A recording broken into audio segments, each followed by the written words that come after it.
Li bajarê New Yorkê welatiyên Tirk, Kurd û Ereb ji bo qurbaniyên erdhejê ku li Tirkiyê û Sûriyê qevimî bû, çalakiyeke bîranînê û her wiha alîkariyê lêdarxistin.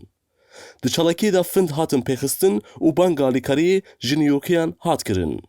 Di heman demê de axaftinên ku hatin kirin de hate gotin ku dewleta Tirk ji bo qurbaniyan alîkariyeke baş nake û him jî pêşiya him alîkariyan digire.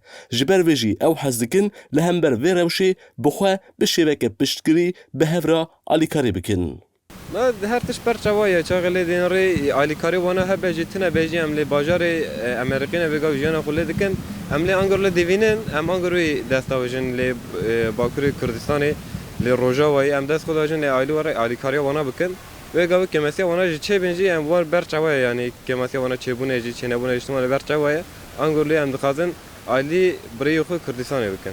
Çalakvan dibêjin ew dibînin ku devleta Tirk ji serî heta niha ji bo qurbaniyên erdhejê karekî baş nekiriye.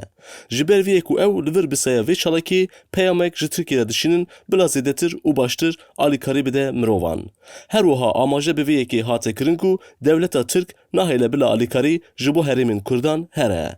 Di aliyê din ve jî hikûmeta Tirkiyê van îddiayan red dike û dibêje ew bi awayekî serkeftî alîkariyên xwe ji bo qurbaniyên erdhejê dikin. Yes, we accept donations. We're trying to Em hewl didin ku biriyên cuda ji bo qurbaniyên erdhejê alîkariyê kom bikin.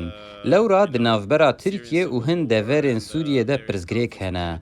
Grûpên cuda deverên cuda kontrol dikin û ji ber vê jî alîkarî naçe her herêmê. Em jî hez dikin ku alîkariyê bibin li hemû deverên ku erdhej lê daye. Di çalakiyê de hate gotin ku ew him ji bo rêxistina lêkolîn ji bo Tirkiyê û him jî ji bo heyva sora Kurdistanê kar dikin û bexşan berhev dikin. Bi vê awayî ew dikarin alîkariyê bibin her deverê. Sinan Tunçdemir, Dengê Amerîka, New York.